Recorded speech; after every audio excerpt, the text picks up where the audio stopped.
என்ன யோசிக்கிறீங்க? உங்க வீட்டு தேவதைகளும் தீபாவளிக்கு இந்த மாதிரி ஜொலிக்கணும், அதானே? உங்கள் ஆடை உங்கள் விருப்பப்படி. Design bridal boutique and studio, red hills bus stand எதிரில். நண்பர்களுக்கு பணிவான வணக்கம். இது பக்கத்துல ஒரு கம்பெனில இருந்து கூப்பிடுறாங்க பாம்பு அப்படின்னு சொல்லி.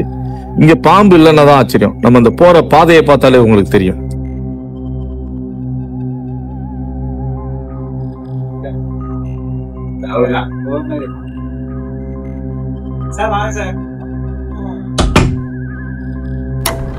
என்ன பாம்பு ஏதாவது தெரியுதா சார்? மலையெல்லாம் இல்ல.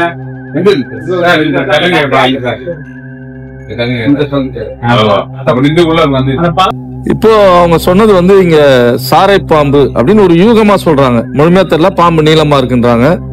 சாரை பாம்பு நல்ல பாம்பு ஒரே தோட்டத்துல இருக்கும். அதனால இப்ப நம்ம அங்க போய் பார்த்த உடனே தான் அது என்ன பாம்புன்னு தெரியும்.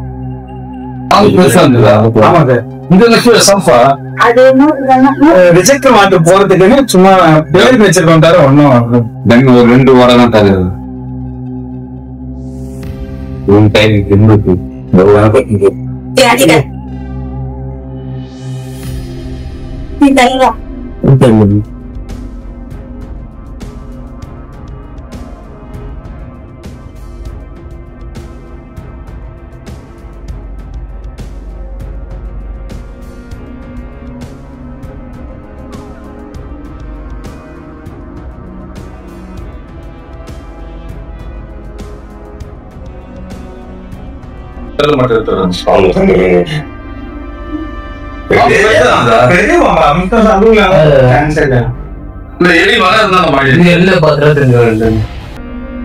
இங்க ஒரு சின்ன சம்பு ஒண்ணு மூடி வச்சிருக்காங்க. அது கீழே தான் போச்சு. பெரிய பாம்பு நீளமா இருந்தது. இங்க இருந்து போயிருக்க வாய்ப்பே இல்லை. நாங்க சுத்தி அதை பார்த்துட்டே இருக்கோம்ன்றாங்க.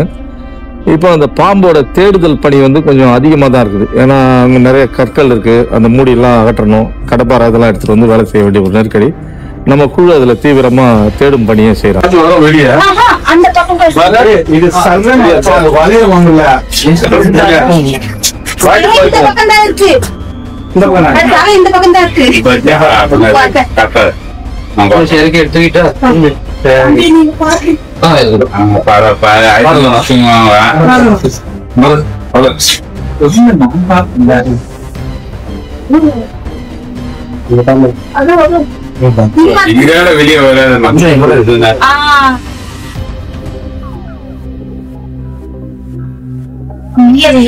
இந்த சைடு ஈஸியா இருக்கும்.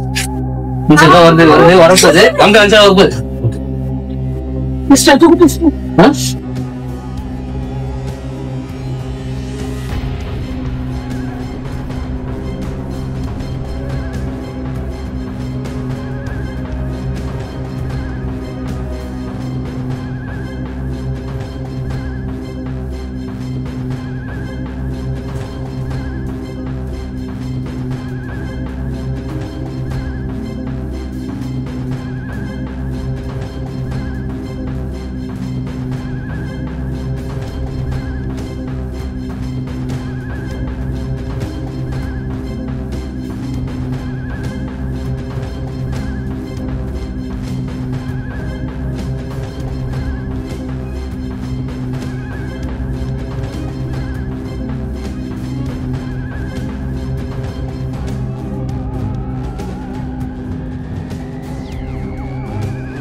இப்போ இவங்க சொன்ன மாதிரி அது சாரை பாம்பு தான். ஓரளவுக்கு சரியாவே கணித்திருக்கிறார்கள் சாரை பாம்புன்னு. சாரை பாம்பு முற்றிலும் விஷமற்ற பாம்பு.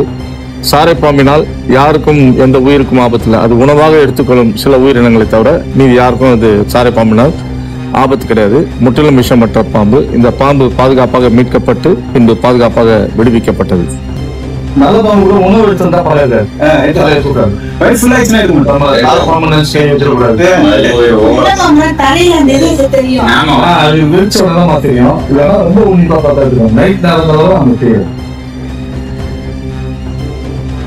Sir, thank you sir.